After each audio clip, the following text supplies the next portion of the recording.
Now I want to talk about the ulceration of the gastric wall, the gastric mucosa. We know that the stomach area is supplied by the energies emitted from the solar plexus chakra, which lies about 2 inches above the umbilicus, the navel. We know that through the nadis, the stomach wall is supplied with prana, with vitality, and so long as that chakra is healthy and functioning well, there'll be no problem from the point of view of ulceration. The effect of a healthy supply of prana from the solar plexus chakra is to produce a constant layer of etheric energy being emitted from the surface of the stomach wall. It's just as if you have got a Kirlian photography picture. There's the skin and there's the emission of energy. You've all seen energy coming from your fingers. Well, that's the energy coming from the wall of the stomach, of the gastric mucosa. So long as that chakra is functioning well, then there is no chance of the acid material eating away the surface of the stomach. Never mind the mucus, that's science's explanation for it. We only know that when we've got a coma, going to do a fire walk, that he puts himself into a trance state, and the moment he goes into trance, the amount of prana emitted from the surface of his feet, from the skin in general, is increased tremendously. This gives him protection against the burning of the flesh by the red-hot coals. It is the way in which he does it. Has to go into a sort of trance. We know from our examination of Kirlian photography, the moment the trance state is entered, then there is a huge influx of etheric energy into the aura, and it gushes from the surface of the skin and gives them a degree of protection. As long as we have a patent solar plexus chakra, all is well. But some individuals, the stress that they undergo is too hard for them to bear. They cannot stand incessant stress, fear, negative thoughts, worry, and after a while, the chakra begins to falter. The supply of energy to the gastric mucosa is reduced. The emission of the cold electron emission from the gastric mucosa is diminished. And when that protection is removed, the acids, which are often increased by virtue of the fact that this is the vagus nerve that is being stimulated by stress, increase in acid, less etheric energy coming from the solar plexus chakra, and you get erosion of the wall of the gastric mucosa, and an ulcer develops. Ulcer develops like that. The test for it is to take a drink of barium meal, medical profession provide you, and this fills the stomach up for a short while, and they can photograph the stomach. And if they're photographing the stomach here, and they find that there is an indentation in the stomach wall in the x-ray, they can say then that there is a gastric ulcer there, a gastric ulcer. The barium meal has filled up the hole, and it shows up on the x-ray, and that would be diagnostic of the ulcer. Now the ulcer can continue, can grumble away for a long time, be aggravated by things that are hot, by things that cause acid secretion, like meat. Remember that the stomach is only concerned with the digestion of meat, doesn't digest anything else. Stomach on its own doesn't digest carbohydrate or fat. Prepares them for digestion later on, but doesn't do anything on its own. So, in such individuals, you prescribe a special diet known as a bland diet for them, a diet which will not contain a lot of rough material that can tear away at the ulcer and cause it to bleed. A bland diet. You can consult that in any diet book. Now, the problem with gastric ulcers is the complication that they can erode their way right through the gastric wall and perforate. They can erode into a blood vessel so that the blood vessel is broken and they can bleed. The sign of bleeding is when the person vomits up black grains of material. This is red blood which has been partially digested by the materials from the wall of the stomach. they vomit up blood, of course. If they vomit up blackish material, this is an indication that they're hemorrhaging, they're bleeding from the lining, from the wall of the stomach. The other problem is that gastric ulcers very frequently become cancerous, and cancer of the stomach develops. This usually means that a person has to have a gastrectomy, surgery to remove it, and thereafter digestion becomes a very, very delicate matter. Can't eat big meals, they've got nowhere to put it. They have to eat small meals, fairly frequent. They have all sorts of experiences like a dumping syndrome, and they feel ill and awkward and so on. How do you detect the gastric, the carcinoma of the stomach? Well, one has to observe patiently loss of appetite, a feeling that the food just doesn't taste like it used to taste, vomiting, blood up, material, and so on, is indicative of it. If the cancer has reached a fairly advanced stage, then it will have already seeded. Parts of the cancer will have broken away and traveled by the blood system to other parts of the body. The place where the pieces of cancer metastasize most frequently is to the lymphatics in the neck, the lymphatic glands in the neck. And generally speaking, this is where you can expect to find little hard lumps in the supraclavicular fossa. This is the collarbone or clavicle. Just in there you've got a hollow, and in that region around there, if you have small lumps in a person and a bad tummy with pains and indigestion and so on, it's an indication that there's cancer of the stomach, and there would have to be immediate surgical attention. The problem of cancer, of course, is always a difficult one for the esoteric healer. Render unto Caesar that which is Caesar's. Let the doctors have a good look at him, make their recommendation, then you can recommend what you want to the patient, and let the patient make the decision. It's a difficult problem.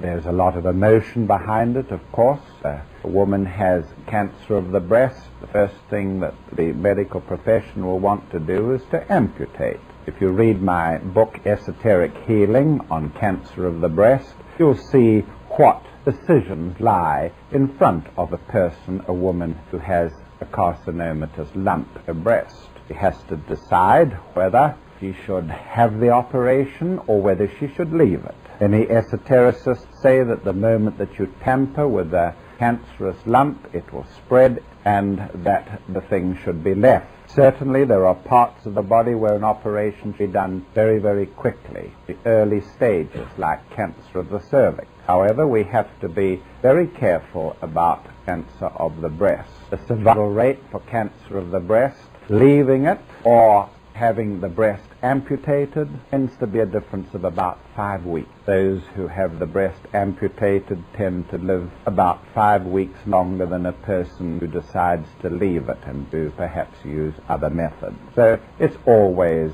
a decision that has to be made in the end by the patient self or herself. There are other things that you can do. If it's a terminal case of cancer, the person going to die, and get him to join an esoteric healing group, receive the assistance that a group normally gives. He must be taught to handle the thing unemotionally, see the matter as his soul would want him to see it, not to react in an emotional way, day after day, week after week, to understand the karma involved of the thing, and so on. It's something that you can render a lot of help, even if you're not actually destroying or removing the cancer. Support of the patient. That's what the patient. Understand all that is involved in it.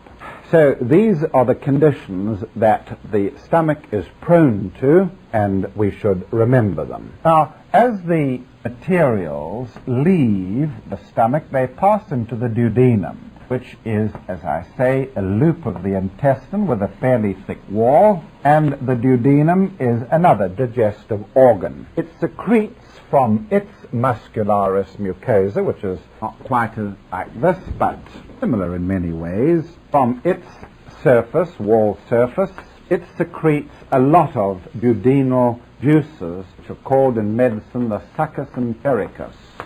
Succus entericus. These juices come from, These juices come from a group of glands, and they are secreted, the juices are secreted into what we call the crypts of Liebeken, and the juices lie, the duodenal juices lie, or the succus entericus lies in this hollow tube, a place where an enormous number of things go on. First of all, I want to mention duodenal ulcers, because we're on the subject of duodenal ulcers. Now, the gastric ulcer pain is relieved by being very careful about the food you eat. Antacids, anything that will neutralize acids, can be taken. Milks, antacid powders, bland food that hasn't got any sauces in it or spices in it, that sort of thing. But the problem with the duodenum is that the acids from the stomach that have been made in the stomach pass into the duodenum,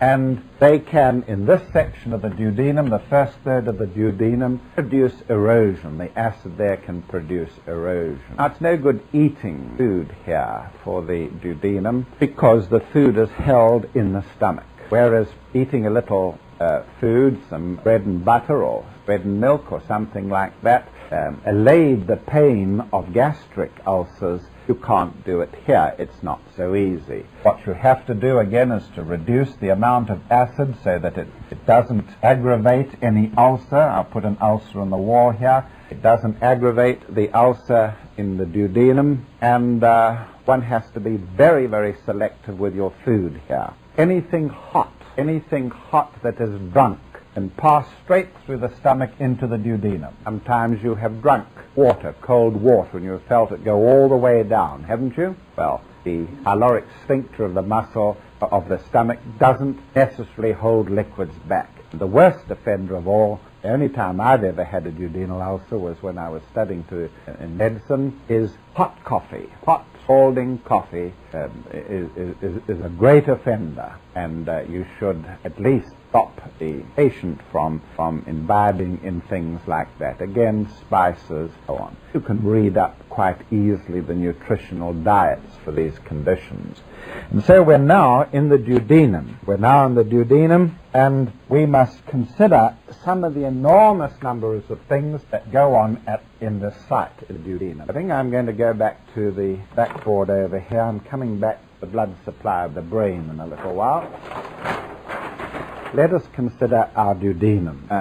If I try and draw the organs, their correct size, it would be something like that. And this is the loop of the duodenum. It reaches from the pyloric sphincter, the place where the jejunum begins. Long, coiled up tube called the small the small intestine begins there at the beginning of the duodenum. But the jejunum begins there, and it's a long, thin, contorted tube that runs with the ileum about 20 feet. But this is the duodenum just here. Now, it is a site where the liver lies, covering the duodenum. I'll put that in like that. There's the liver, covers the duodenum. And just here you have the gallbladder. The gallbladder actually touches, bladder itself lies on the surface of the duodenum. In fact, when you dissect a dead body, you'll always find the greenish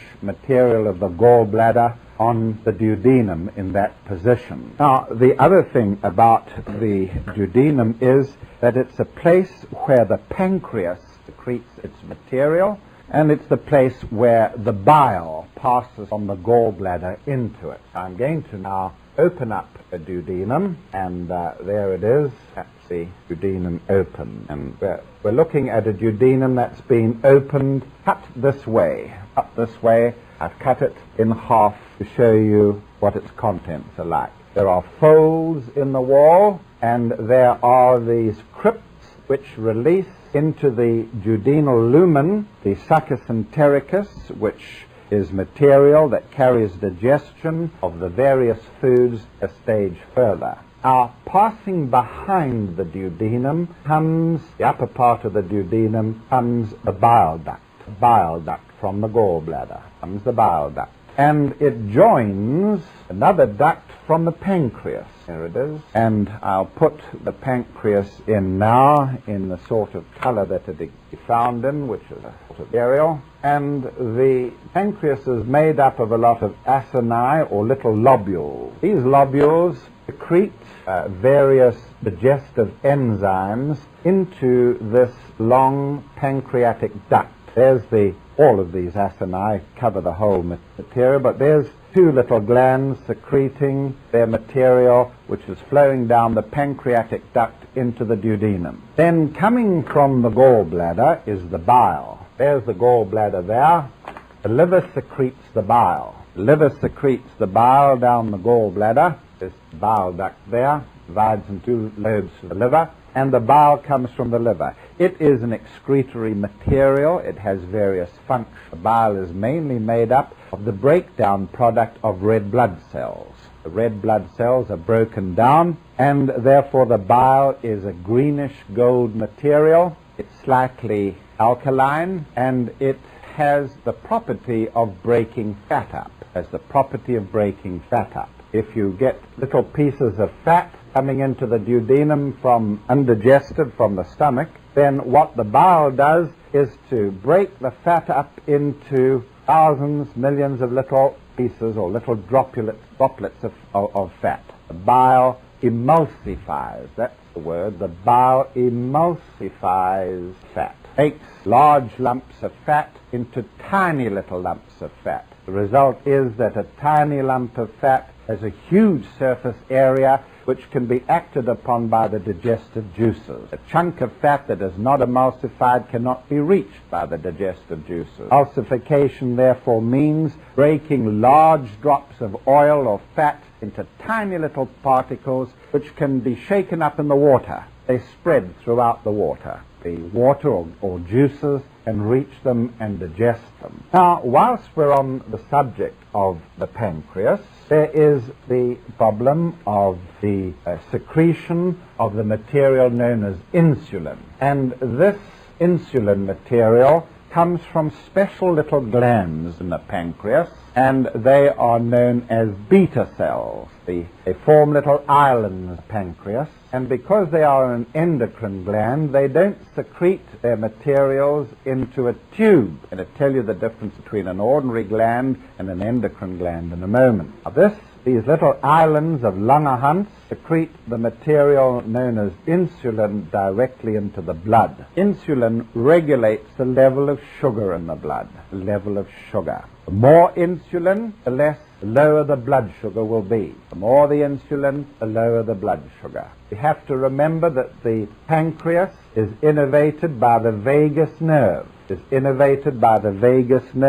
Eating a lot of sugar or things that are sweet stimulates the vagus nerve. You must be very careful, therefore, if you have gastric ulcers, not to eat sweet things, which cause the vagus nerve to secrete more acid. You must be careful not to eat too sweet things if you suffer from hypoglycemia. And I noted yesterday that it has been discovered that the effect of light, electric light if you like, but excessive light, can cause metabolic disorders in the body, including hypoglycemia. Master Robert Browning said that the action of electric light on the eyes via certain head structures produces hypoglycemia. And people with hypoglycemia, and I'm one of them, have to be very careful about the amount of light they expose themselves to. They tend to do very poorly in constant subjection to bright light. Oh yes.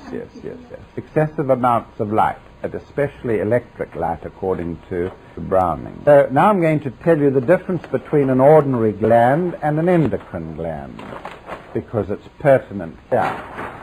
Let's draw a particular gland, the sort of gland that produces saliva, the parotid gland or one of the salivary glands. There is a cell, there's its nucleus, and there are its products that it's making. There is another cell, there's its nucleus, and there's its product. There's another cell, and another one, and another one. There are the products that they're making. Now, that's easy to understand. Now, these products might break off and pass into this tube that lies in amongst them. And the tube would carry the products away. Now that cell's been cut. Let's just imagine it's like a great structure, pouring from each cell its material into a duct. There's the duct. Of course, there's cells all the way down it, like that. Just looking at the top lot, we've been cut off. And that is what we would call an exocrine gland. Exocrine gland. Gland that always secretes its material into a body cavity or a duct. Watch me. The parotid gland secretes its saliva, its serous saliva, very liquidy saliva, into the parotid duct that goes into the body cavity of the mouth, the typical gland. We have just seen how the liver secretes its bile down a bile duct into the cavity of the duodenum. Say it again. The liver secretes its bile down a bile duct into the duodenum. If this little opening to the duodenum is shut fast for a while, then the bile will build up in the bile duct and it will fill the gallbladder. It will fill the gallbladder up. We come along and we look at some food and we taste some fatty food. This can stimulate the gallbladder to secrete and for this sphincter here to open and the whole of the bile can pass into a body cavity. Now that's what we call an exocrine gland. Now the endocrine gland is slightly different. Here is a cell. There's another cell next to it. Let's say these are the cells of pancreas forming an island or an islet of Langerhans. Now these cells do not secrete their materials into a body cavity or a duct. They don't. These cells secrete their materials into the blood, into the vein, and that's what an endocrine gland is. Endocrine gland, group of cells, secretes its material straight into the blood, Let us list it from the top down to the bottom. Pineal gland, pituitary gland, the thyroid gland, the parathyroid gland, the thymus, which we've dealt with, the pancreas, which we're dealing with, the suprarenal glands, which we've talked about in part, and the gonads, the male testes, the female ovaries. These are all endocrine glands. They secrete their materials into the blood direct. Every major chakra in the body has a related endocrine gland. Every major chakra in the body has a related endocrine gland. Every major chakra tends to have a related nerve plexus. Every major chakra and endocrine gland and plexus tends to have a sensory component that it acts upon. Thus, for instance, if we have very weak suprarenal glands, we can taste things that we can't if we're normal. Imbalance of an endocrine gland tends to excite some sensory function excessively and some astral sensory function, giving the individual astral perception. Every endocrine imbalance tends to produce a sensory exaggeration and also an astral counterpart of it. Some say that thyroid imbalance produces experiences of clairaudience through the throat chakra. I've just mentioned taste with regard to the suprarenal gland. The pineal gland is related to sensations, subjective sensations of light, seeing light without eyes. Inner light is seen without eyes. Relationship of the pineal gland and the thousand-petaled lotus. Occultism will tell you that there is another branch of sight which is known as focus. And focus is a completely different perception from the occult point of view than seeing light. Not just seeing, but looking. Not just looking, but peering. Not just peering, but focusing. Ajna, pituitary gland, producing possible changes in shape of the body, influencing almost all the endocrine glands of the body, an act of focus. So that in high moments of meditation where focus is used, and ultimately everybody must use focus in meditation. I don't care if you do practice transcendental meditation. At the end you must learn to focus. And any act of focus will tend to produce conditions which require you to cut down on the amount of salt that you eat. during meditation. Because salt is related to the suprarenal glands, another endocrine gland, and so on. So we know now what endocrine glands are, and we know what exocrine glands are. And the pancreas has a mixture of both.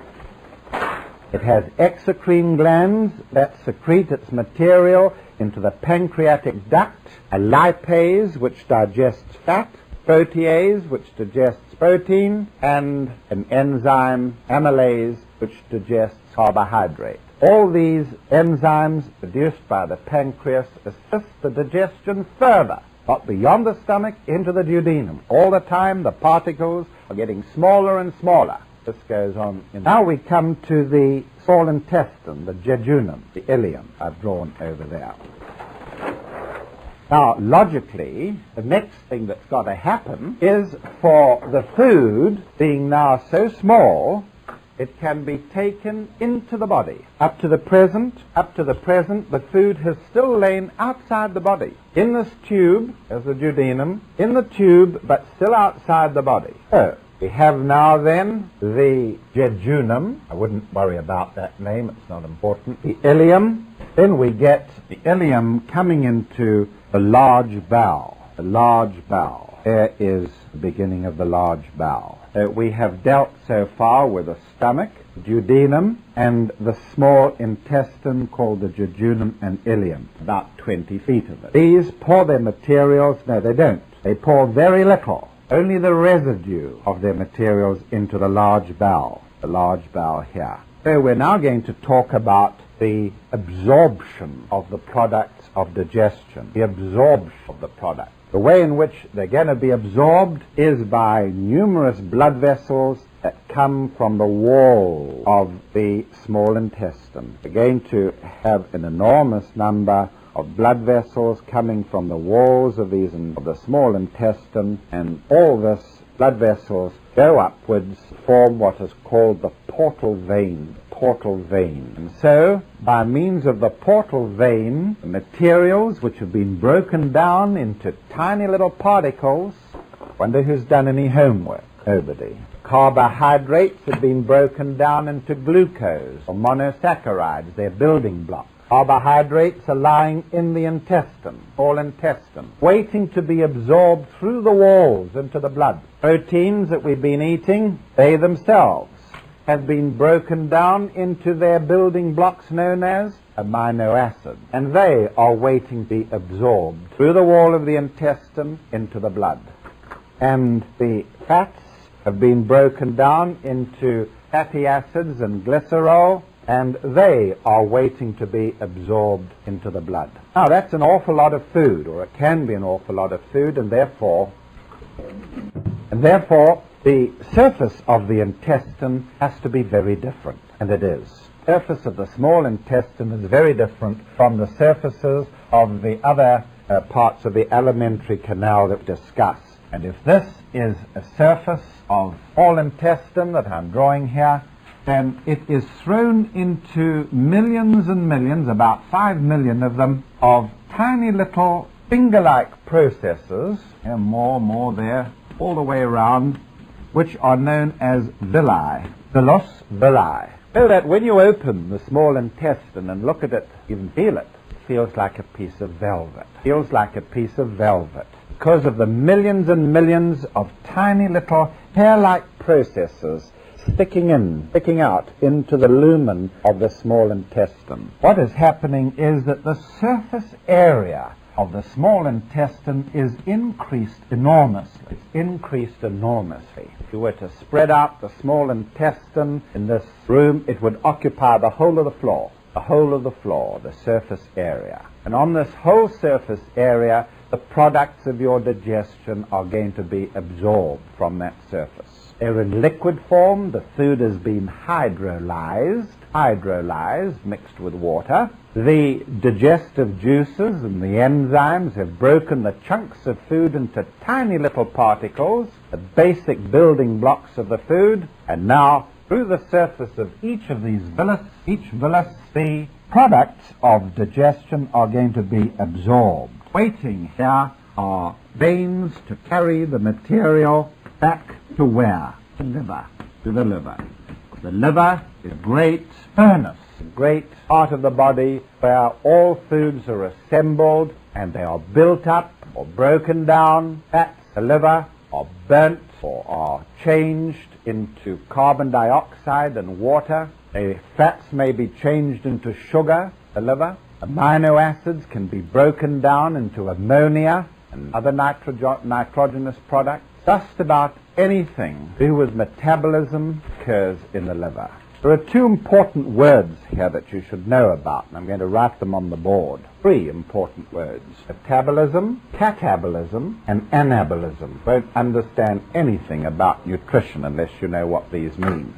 Next time somebody starts babbling about nutrition to you, ask them if they know the difference between anabolism and catabolism. Metabolism describes both of these. Metabolism describes both of these. So what are metabolism and anabolism? Catabolism is the breaking down of large molecules into small, inside cells. Breaking of large molecules to small. For instance, look at the blackboard. Most typical example of all. There's a cell, and here is a piece of glucose molecule. Absorbed into the cell breaks it down and uses the energy for its work and excretes carbon dioxide and water. So the glucose has been broken down into carbon dioxide and water with a release of energy. All right? That's a typical example of catabolism. Glucose molecule is broken down, carbon dioxide and water, with the release of energy. That has to be done in the presence of oxygen. That's what we mean by catabolism, the breaking down, the negative process. Anabolism is the opposite. The liver, amino acids out of the blood, amino acids that have come from meat digestion, and may build up keratin for your nails, a huge molecule out of amino acids, and gives you keratin. The keratin is taken to the nails and deposited there, give you firm structures to protect your fingertips.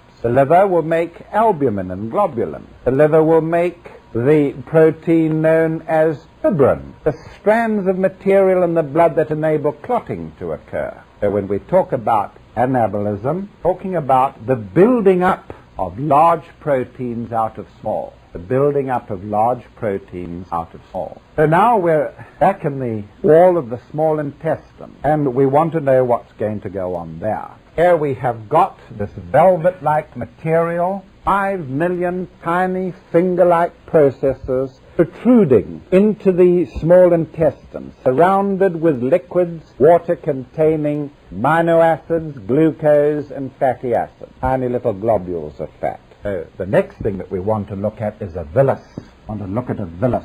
Here is one of those little villi. That's what it looks like, a villus. Here's another one. The first thing that we note is that there is a blood vessel that passes in and passes out like that. And that from this tiny little artery, vein-like structures come away. What is happening is this, that through the wall of the villus comes glucose molecules.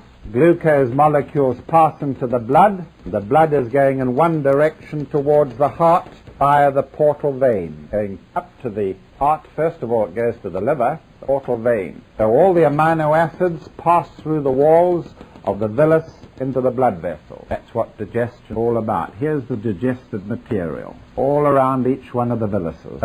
They're passing through constantly into the blood. The blood is going to the liver and the portal vein. Then there's another structure, and this structure is part of the lymphatic system. And it's called a lacteal. And tiny particles of fat pass through the wall, straight into the lacteal, Lacteal.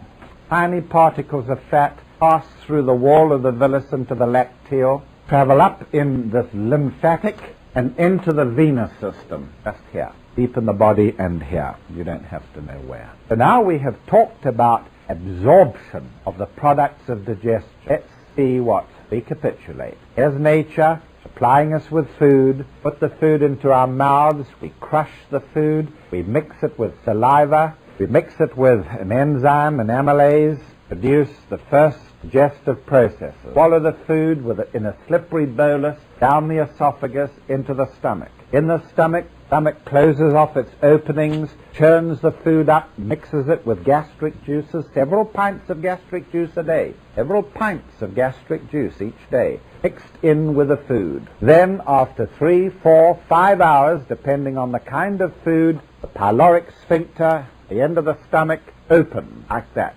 And jets of this milky fluid are now squirted into the duodenum. In the duodenum, or juices from the succus entericus break the particles that have come out of the stomach, the milky chyle, C-H-Y-L-E, milky chyle from the stomach, broken down further. Juices are flowing in from the pancreas to assist the process. When this material is thoroughly broken down into a milky substance, then passes into the small intestine, 20 feet of it. And during that long passage of 20 feet, the tiny little molecules are absorbed through the villi into the blood system. The portal vein goes up to the liver. Fatty materials through lacteals into the lymphatics and into the venous system. Accompanying all this is a system of contraction, waves of contraction. The whole of the intestine is surrounded with thin layers of muscle, and the movement of the muscle contractions is always downwards towards the large intestine. You can lie a patient flat on a table, and you can look carefully at the surface of the abdomen, and you can see these waves of contraction moving, always downward, driving the food down this 20 feet of tubing. And you can, if you look at X-ray pictures, see this tube constantly segmented like that. A wave of contraction will pass all the way down like that, moving the food always in one direction. Waves are never back. These waves are called peristalsis. Waves of contraction that move the food constantly downwards. That's the story of digestion. Then we come now to elimination. Notice that digestion has gone through several phases. Talked about a psychic phase, which was the element of appetite and secretion of juices. We talked about a mechanical phase where the stomach churns and the peristalsis moves the food. We've talked about a chemical phase where digestive acids and enzymes act. And we've talked about absorption. All these words now you understand. Now, if you've got a patient who comes to you suffering from a malabsorption or celiac disease, you're beginning to know what they're talking about or what is confronting you. We come then, all right, let's talk about malabsorption. One of the conditions that frequently arises in children especially is the inability to absorb fat through the walls of the intestine. Intestine can become inflamed, and the child or the adult passes feces which contain fatty material, undigested. Feces are filthy, reeking, nasty, noxious material, and the person gets thin, suffers from malnutrition.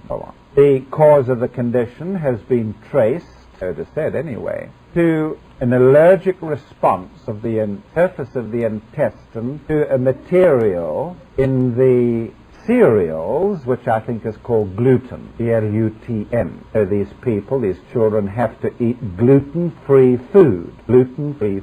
Then we get conditions of the gallbladder, obstruction of the bile duct.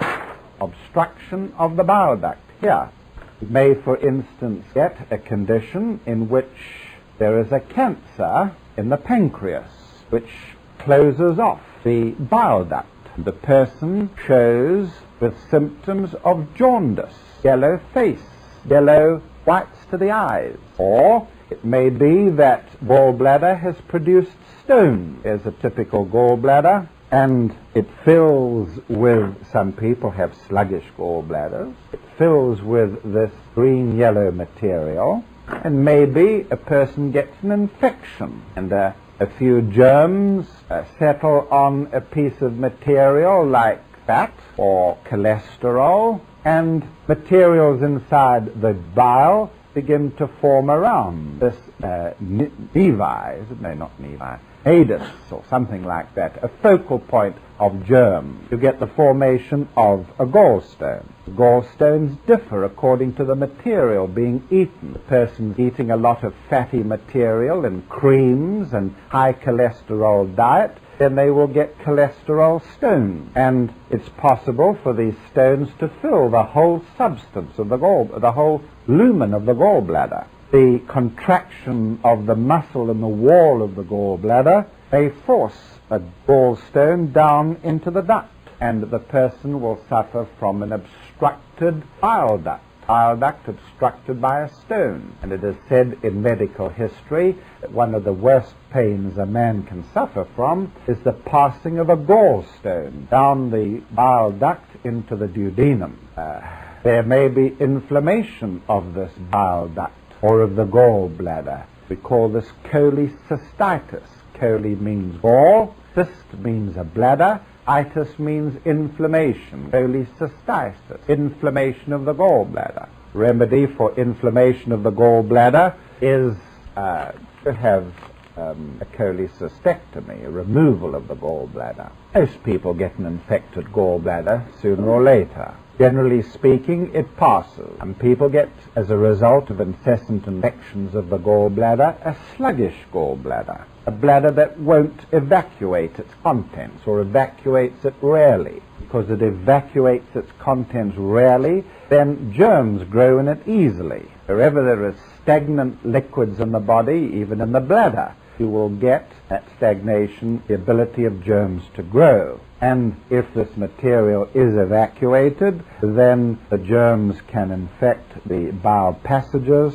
and so on. So there are various diseases that arise from parts. We've talked about the pancreas and how the pancreas organ can produce the disease known as hypoglycemia, which is excessive secretion of insulin into the blood, which causes blood sugar to drop. Let me just tell you what insulin does. That's a cell in the body. Insulin makes the wall of the cell more permeable to sugar or glucose. The cells take up too much glucose. The result is that the level of glucose in the blood drops very quickly. That's hypoglycemia. When you haven't got insulin, when these cells are destroyed by a poison or by constant stress or by some other condition, get diabetes. Diabetes is a condition where there is insufficient insulin so that the cells won't take sugar up, and they're starving. They're starving. The cells of the body are starving. The sugar is there in the blood, but the cells can't take it up, because only insulin allows the sugar to pass through the cell membrane. So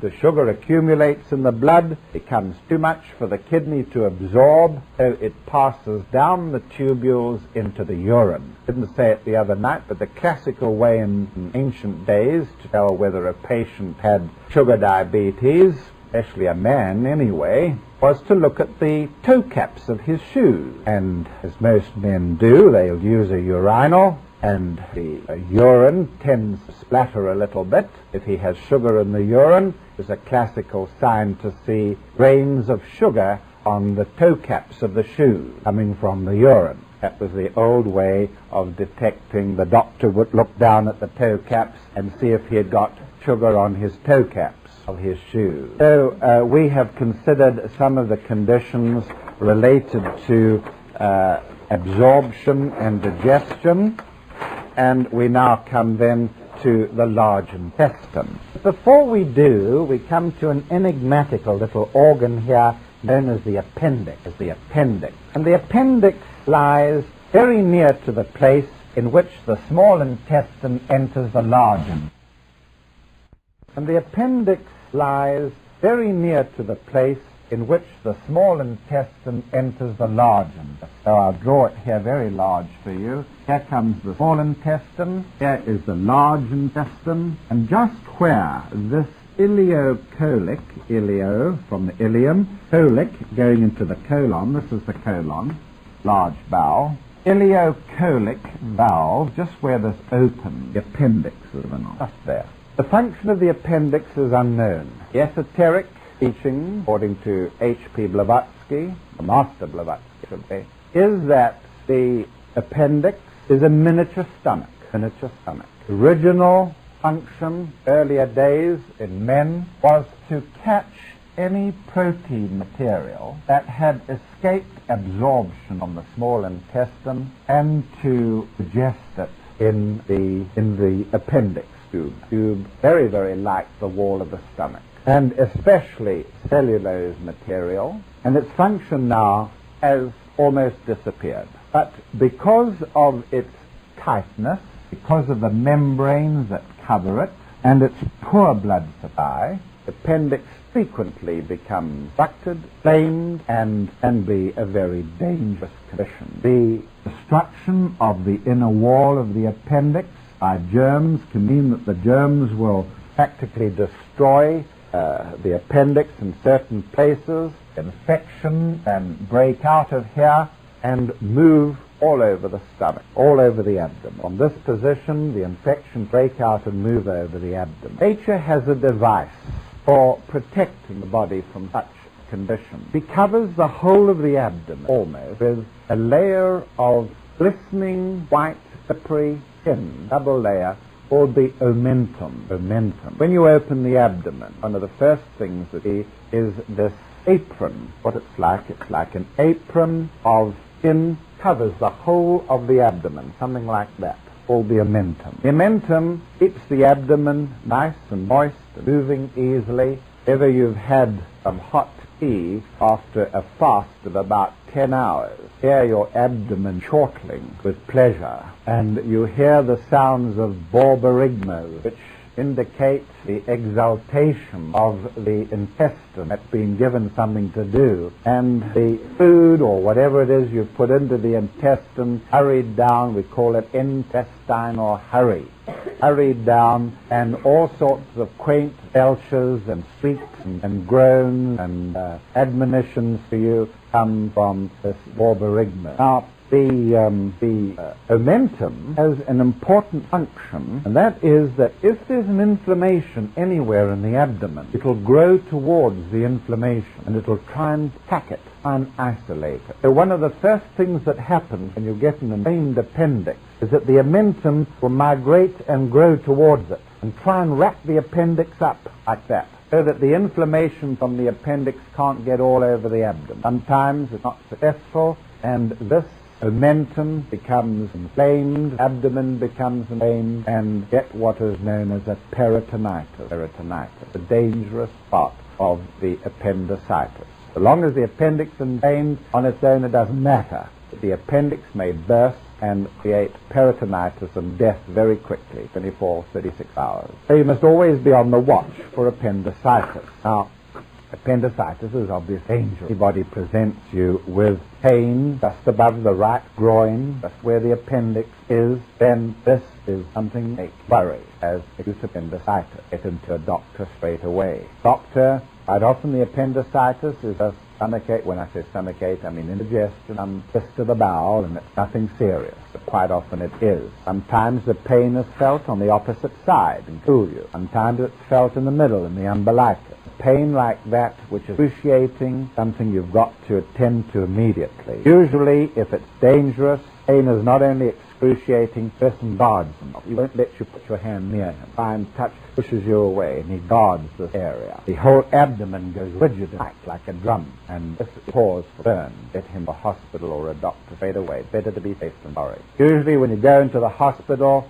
a doctor has to do a PR on the gloved fingers, and by means of the rectum, put fingers into the rectum and try and feel this area here. If the patient goes through the roof, it's a pretty good sign that there's an appendicitis come out. One doesn't like to remove organs. They say there's no such thing as a chronic appendix, and I suppose I agree with it. But you can get appendix pain. Perhaps medicine won't agree with me here, but I find with esotericists that you can get pain to respect from the appendix, other than just an inflammation. Get it when there are worms, when there are threadworms, usually as a result of the esotericist having a pet, kissing it, especially if it's a child, likes to kiss the pussycat or kiss the doggy. The doggy's been eating rawish meat, got worm eggs all over his mouth, so on. course, if a child gets it, the whole family gets it. They usually deworm the whole family at once. The other thing that can quite frequently cause this is running around barefooted in places where there is feces. Farm areas where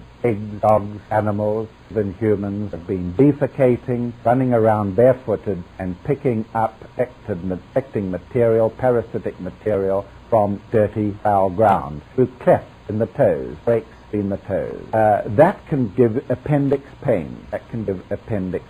The other thing is with esotericis, meat eating. Excessive meat eating. A bout of it, 3 or 4 days, where just by chance you can't avoid it. There's eat at your own home perhaps, and you're invited out and you go to another dinner where there's meat again. 2, 3 or 4 meals, and you might easily get this appendicitis for the reason that I gave you earlier, that some of the juices, the materials of meat, the nitrogen materials get into the appendix, cause organisms to grow there that normally wouldn't. Last, there is the subject, the problem of, when you take an antibiotic like penicillin, you tend to have flora in the intestine. The stomach is usually aseptic, no germs. The duodenum is generally aseptic. Even the small intestine, for 20 feet, is almost without germs. But the moment that you get to the large intestine, it's huge amounts, almost half, all the feces, half, rectal, by weight. So the whole of the large intestine is infected with germs. The germs, or the flora of the intestine, are generally benign, live with them, and sometimes, in many instances, they're useful. Some of the germs break up cellulose, digest areoles, and release vitamins. So it's inevitable that we do have germs in the large intestine. Sometimes they are offensive. We can change the intestinal flora by going on to things like yogurt. I don't always recommend it, but for some people, yogurt, sour milk materials can produce a whole new set of flora in your intestine, which might make for you life more bearable. Depends on who you are. Got a gut like mine, just anything, never ever have any wrong. But sometimes people just have got what doctors call thin walls to their intestine. They're always got pain, they've got diarrhea, and intestine is perforate. It just tends to be a person born that way. So, that is the... then there's a subject I want to mention whilst we're here, and that's the subject of bad breath. Bad breath is a subject which esotericists have to watch particularly because very many of them fast a lot, or even if they don't fast, they tend to have such unusual nutrition, the way they eat, or eat only once a day, and they are the greatest culprit for having bad breath. And they, of course, circulate amongst other esotericists. Esotericist usually has a nose 6 inches longer than anybody else and can smell everything, so you have to be careful about bad breath. There are several causes of bad breath. One of the causes is fasting, so that the last material that you have in your body, say 12 or 16 hours ago, is material that has now turned to feces. And there's nothing between your mouth nothing between your mouth and the last food that you ate. And the result is that the air of here, especially remembering the way in which the intestine is constantly acting and segmenting, the air here goes out through the mouth. And as I say, esotericists, I'm a little embarrassed for the esotericists that are selling you. I know I sometimes get buttonholed on tour by a devotee who has been without food for the whole of the day, and he's proud of it. And you back away from them like this, and they grab hold of your lapels and hold you. And it's very frequent on lecture tour. People always have something confidential to tell you, and they must get right up and whisper in your ear. The other cause of bad breath is poor ventilation. The fact that most of us hardly use our lungs every day. Instead of filling the lungs with air, you usually breathe in this room about a half a pint of air at a time, like you are now. Just filling your lungs with 11 pints of air, put half a pint in, and that's enough. Meanwhile, all this region of the lungs has stagnant air in it. All the time, cells there are metabolizing, throwing off invasion by bacteria, struggling to eliminate, and getting little help from you. Usual thing that happens is that a child arrives at school one morning and you're the teacher, and he's just come straight from his bedroom, virtually, and he is taking deep breaths and exhaling them all over you. And you're getting all the stagnant air. He's run up the steps, getting all the stagnant air coming out windpipe. Ventilation is what is required here. Thirdly, bad teeth. Bad holes, clefts the teeth, where food can lie for a long time without cleaning the teeth, perhaps, and after 24 hours the food has a foul smell in the worst state. If you have inadvertently left a piece of material in your tooth and felt it a day later and fished it out, you know the ghastly smell and odor that comes from it. That can form a combination on people. The fourth thing is a condition of what we call ketosis. If you are a hypoglycemic, I am, sometimes go into a state of ketosis. Especially when you're very tired, you might have a small infection, you might have had a fatty meal, and or lack of carbohydrate in the body produces a condition of ketosis, where fats are being broken down, and you produce a smell from the mouth which is offensive because the person thinks you've got bad breath. In fact, you haven't got bad breath, you have got ketosis. And you're producing a chemical material which smells a bit like acetone. You have to smell it to recognize it. That's usually an indication the person is hypoglycemic or he is diabetic. So we have then considered some aspects of bad breath. Now we come to the blood supply to the brain. You might ask yourselves, what on earth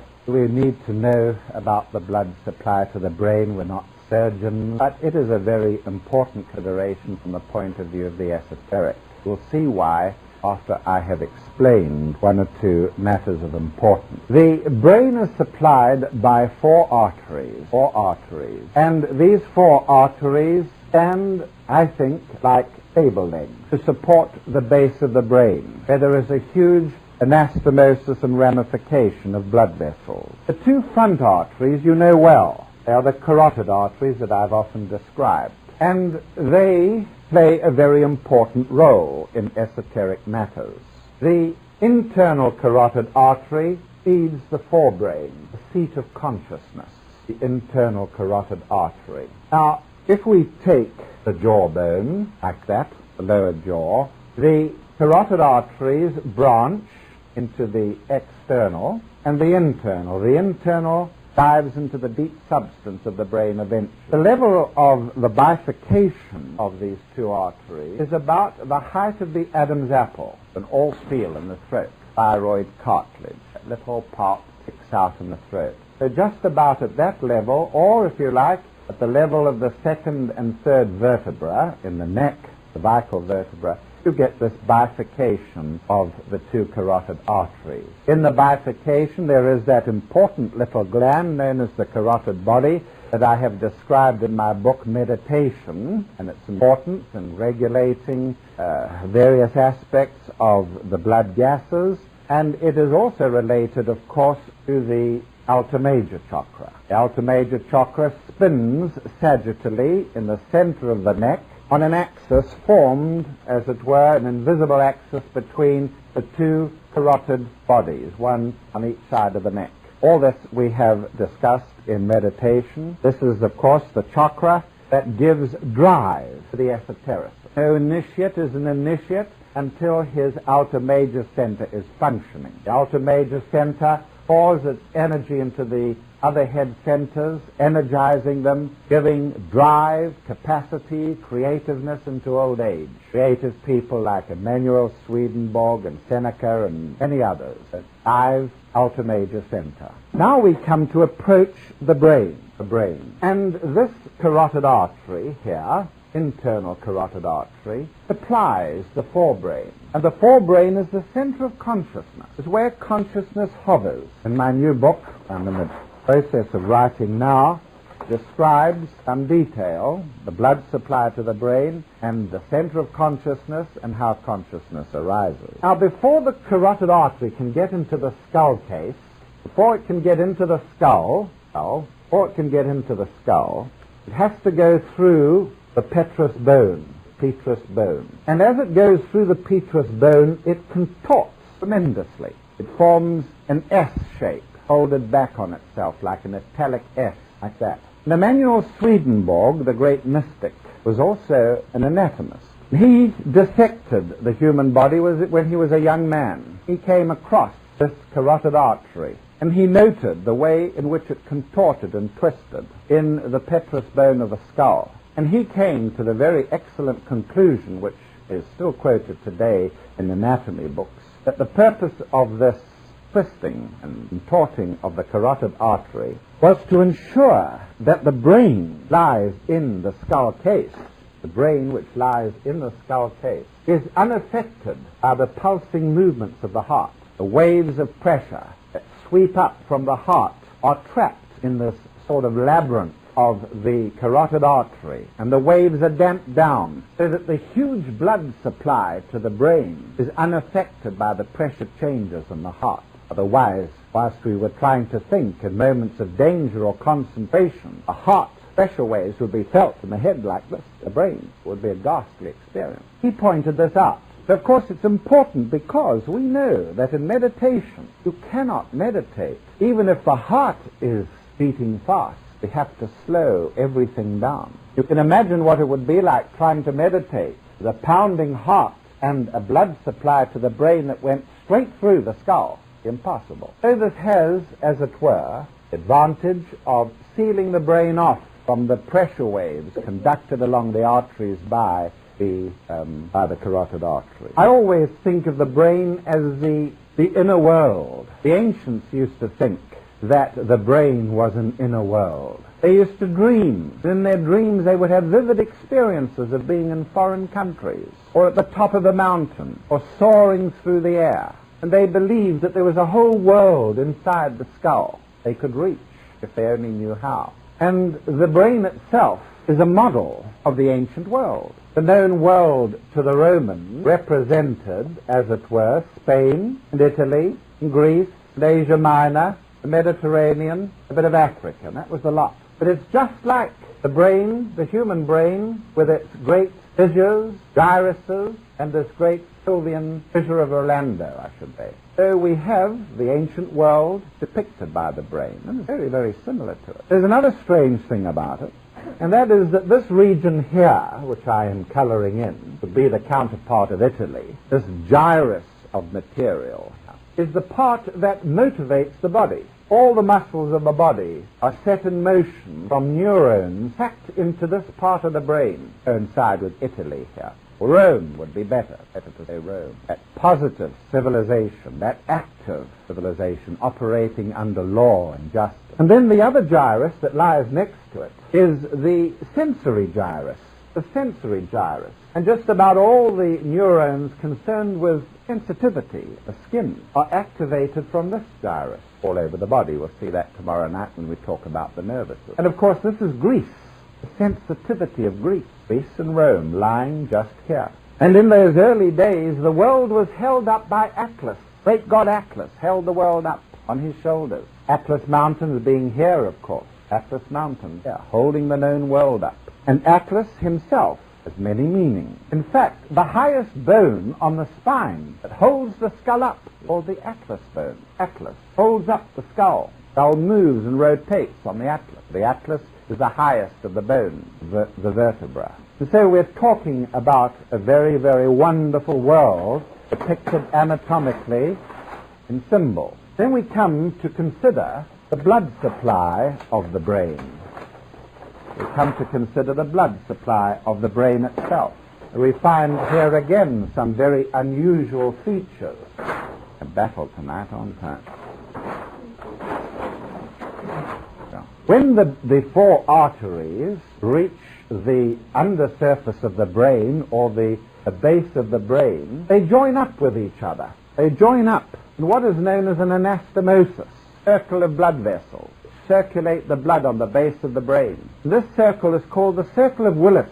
Circle of Willis in your anatomical drawings that I gave you. So when you look at the circle of Willis, it's like this. There's the two internal carotid arteries there in the front part of the brain. I've taken the brain and turned it up to show you the underneath part of it. cerebral hemispheres, the right and left, and here's the blood supply. The right and left internal carotids arrive there, and the vertebral arteries, which are the two back ones, arriving there. So this stands on a pedestal of 4 legs. When I asked the Master Blavatsky to give me a symbol of what this meant to him, he told me Venus, a crux sensata, and it is just that. It is the shape of Venus. Great shape, there's another artery there. Great shape of Venus.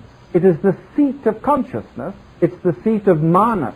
Manas is Venus. And more than this, it's a table. It's a table. It's a table which contains on top of it the divine fare. The divine fare. Mystical experience.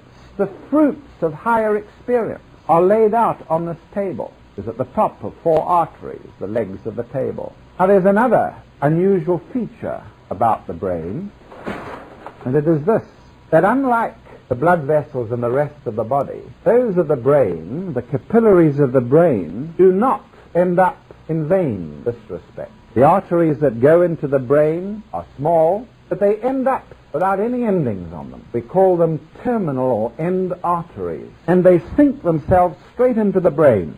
Surface of the brain. Here's the surface of the brain. They sink into the surface of the brain, and they pour their blood into the tissues that they come into contact with. There are no blood vessels there in the deep substance. It's a mass of blood which has been fed in by end arteries. No capillaries picking them up like the other parts of the body. Remember, there are no pulsations here. Why? What's the esoteric significance of this sea of blood, as it were, that permeates the brain without any blood vessels except on the fringes of the brain? The answer is that it forms a screen on which is projected higher consciousness. Higher consciousness. And when the heart is calm and the person is absolutely sedate and poised and harmonious, this region of the brain becomes a mirror.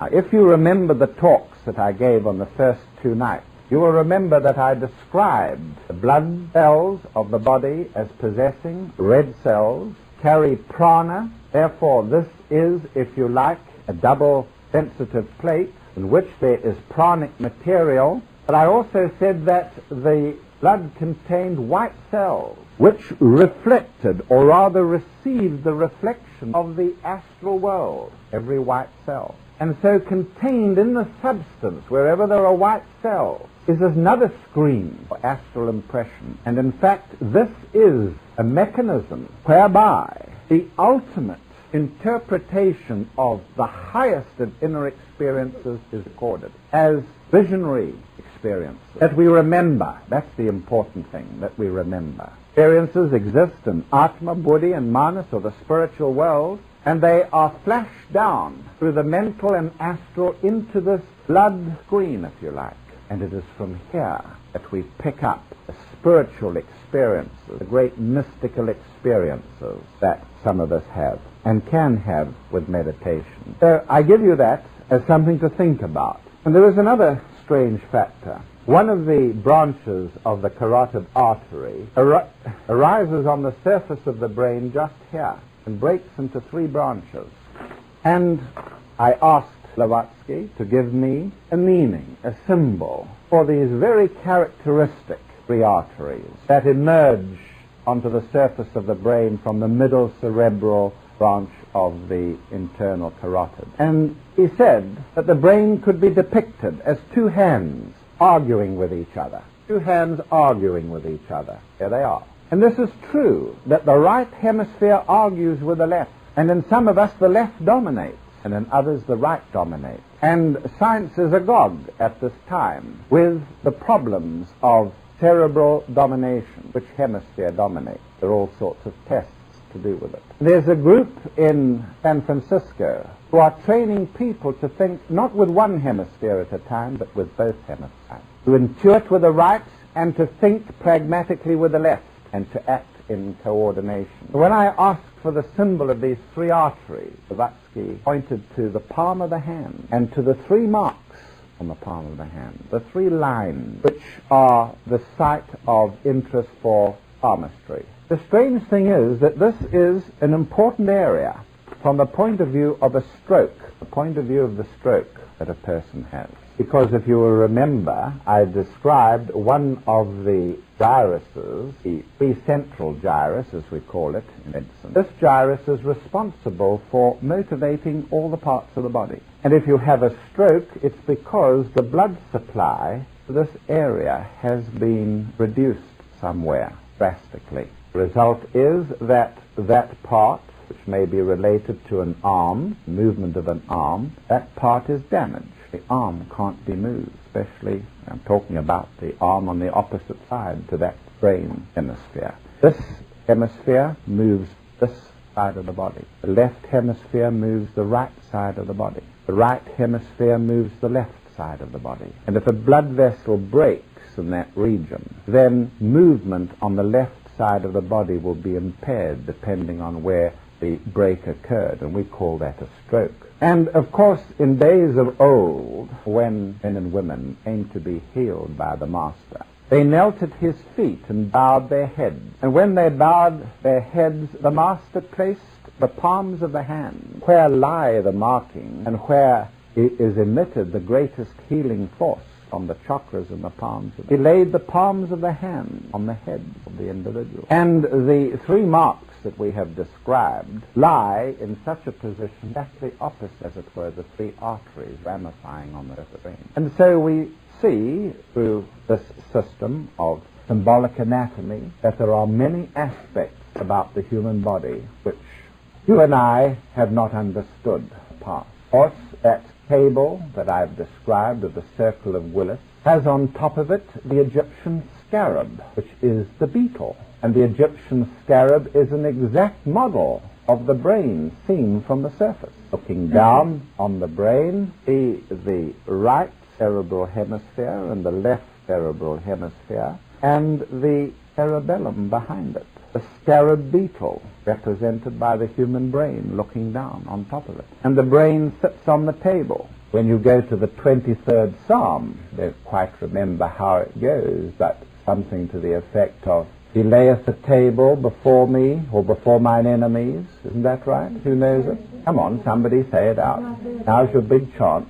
He prepareth a table before the presence of mine enemies. Table is the circle of Willis. He prepares the table, brain sitting on the table, the site, the place where the higher experiences are to be had, the divine fare on the table. Before mine enemies, before mine enemies. Five senses which must be cut out. When they are cut out, then we have, anointeth mine head with oil. The oil is Fohat, which comes through the brain which is quietened, which comes to the table laid with divine fare. My cup runneth over. There is, again, the idea of the table and the cup on the table, the vessel on the table being filled, the table being standing, as it were, on the top of the four arteries. Very beautiful occult analogy there. So we come then to consider once more the subject of elimination. We were talking about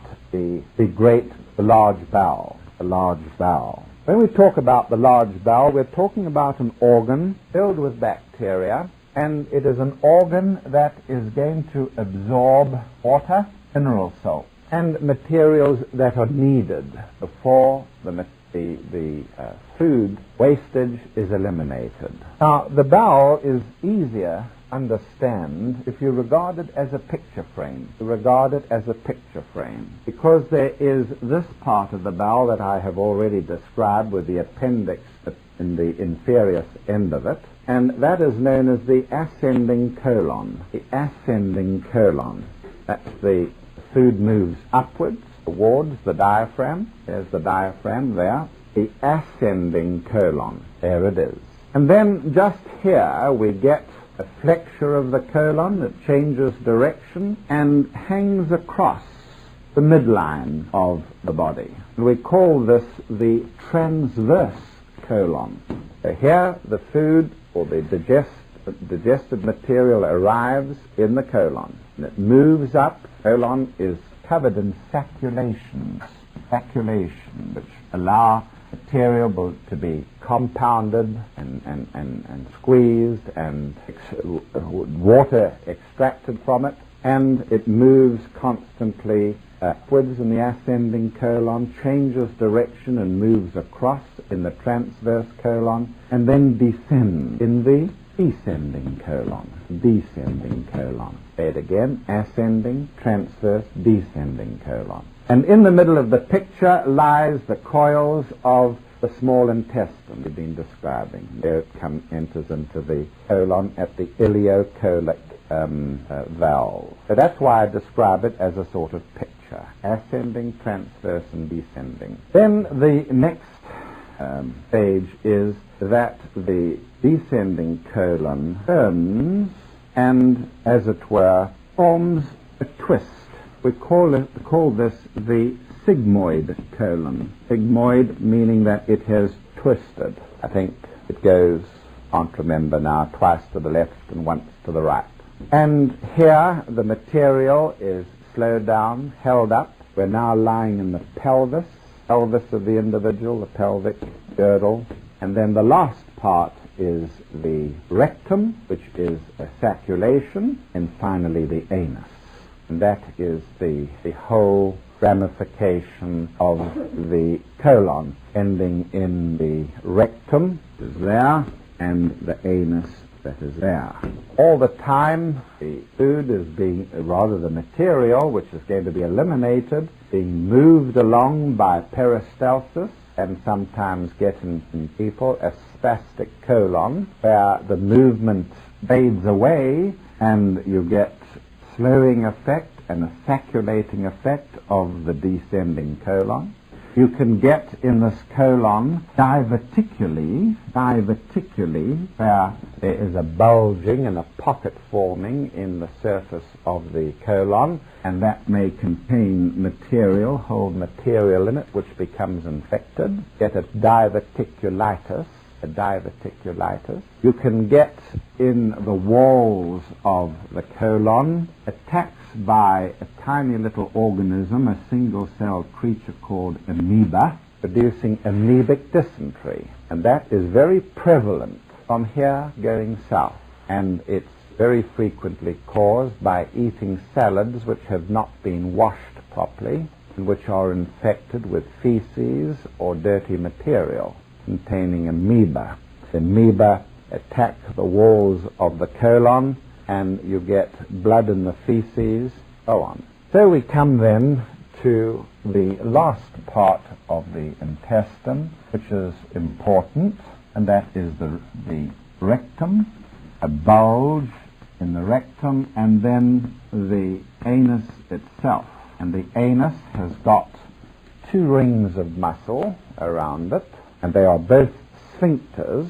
There is an internal ring called the internal anal sphincter, and an external ring called the external anal sphincter, both of which act like purse strings and create the ability to hold in feces which have now been dried, the sense that water has been absorbed from them. And sometimes when we are in a static position, forced to stay in a static position, like driving a car for 12 hours on end, there is excessive absorption of water, and the feces become hard, impacted and dry, and you get constipation. Constipation can be caused by many things: a slow-moving bowel, even depression and sluggishness in that respect, so on.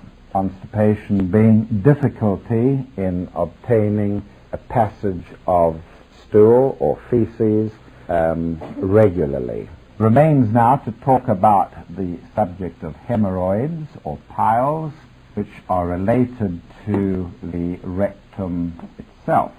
Now the rectum, I've described two layers of muscle, internal and external sphincters. The walls of the rectum have got veins. Walls of the rectum have got numerous veins, and these veins are very sluggish veins. They're in a position in the body where veins have a long way to go, and quite frequently they are pressed upon by feces and by the contents of the abdomen, so the flow of blood is impeded. Some people, the walls of the veins can bulge. Walls of the veins can bulge to produce hemorrhoids. When the veins are in the higher part of the rectum or internally, then they are internal hemorrhoids, and when they are towards the outside, they are regarded as external hemorrhoids. The blood inside these veins, which have formed circulation, can become sluggish, devitalized, lacking in oxygen, can form clots, can become irritated, can become infected and irritable, and so on. And this is the basis of piles and so on. Sometimes they can be injected with material that reduces them, or materials like suppositories can be inserted in here to take the irritation and infection away. Such individuals who have weak venous supply there are people that should never sit on cold things, like a cold chair or a stone wall. They should be very careful about getting the lower extremity of the body cold, so that it makes the passage of blood from the legs and from everywhere difficult in the venous system. Usually people with this condition manage to get away with it all their lives by just using Vaseline or some material which eases the pressure there, or reduces the amount of friction. Such individuals have to be immaculately clean to prevent infection, and so on. So this is the subject of hemorrhoids. We have examined somewhat the structure of the blood system. We have seen that the blood system is a defense mechanism against invasion of bacteria. We have considered the elements of oxygen carriage in terms of the numerous red cells that make up the main body of the blood. About 98% of all blood, as you well remember, 98% of blood cells are red blood cells. But here and there, in amongst the red blood cells, we have the white cells. These are divided, if you will remember, into polymorphs with a bilobe nucleus, and the lymphocytes with a large oval-shaped nucleus occupying most of the cell. You will remember also that the lymphocytes made antibodies, that these antibodies over a period of time would clump together poisons, toxins, fading material. Polymorph, on the other hand, is able to alter its shape and to engulf bacteria by what is known as phagocytosis. Now, if we enlarge one of these polymorphs that size and give it its characteristic nucleus, we could imagine it for the moment attacking a group of bacteria. Bacteria having got into the blood system, polymorph is about to attack it. It has the capacity to alter its shape, this white cell, therefore we call it polymorph, any shape. And the size of bacteria would be just visible to the naked eye from where you're sitting. Those tiny little dots there would be the bacteria. They would be attacked by the polymorph, which would alter its shape to engulf these bacteria and eventually completely surround them by means of what are known as pseudopodia, and eventually would contain the bacteria inside their body. So that is a process, typical process, whereby white cells engulf bacteria and absorb them into their bodies where they're digested. You will remember also in my discussion on inflammation that when these white cells are taking part in inflammation, they may be so engorged as to become huge pus cells. They are these polymorphs and other kinds of cells which have engorged themselves on bacteria and dead tissue in an inflammation, and they become large pus cells die very quickly and form the pus material that is found in any infection, any cut. So this evening we're going to consider the all-important bacteria. And we can make a rough classification of bacteria in terms of their shape. And the first shape that we want to consider is the round bacterium. By that I mean the spheroidal, ball-like shaped bacterium. And the name that we give to this bacterium is coccus. C-O-C-C-U-S. The plural of it is cocci. And these are very, very numerous indeed. They're in the atmosphere. They are passed on by touch of hand, and they can, as we'll see in a moment, cause numerous conditions in the body which we call infections. They are very, very tiny compared to a red cell. If that is a white cell there, then a coccus is about, as I say, just visible to the naked eye. Now, the cocci might act singly, found singly in the blood. They may form bunches of grape-like structures, and these are typical of the most common coccus, which is Staphylococcus. It's the normal inhabitant of the nose, where it is drawn in breathing, lands on the clear mucus on the wall of the nose, on the mucous membrane of the nose, and there they multiply rapidly and turn the yellow mucus into a yellow-green material and form crusts and generally infect the area. That doesn't mean to say they have entered the body. They may just be in the nose, but if they actually invade the skin or the mucous membrane and penetrate it in any way, then you have an upper respiratory infection. So Staphylococcus is a frequent inhabitant of the body. Generally, the various bacteria settle down in your body and agree to live with you. If they destroy you, they destroy themselves. And we have usually a nice relationship with our various bacteria. Usually the relationship extends to the family. You tend not to become ill or infected by your own family. It's when one of your family goes out into a crowd and brings home a new strain of bacteria that you tend all to pick up an infection. Much nicer to live alone in this respect, but unfortunately part of our karma is to circulate in large crowds. Perhaps the worst experience of all is to be a teacher, where you have 30 or 40 different people 5 times a day to teach, and the chances of getting through a week or 2 weeks without some upper respiratory tract infection is just about impossible.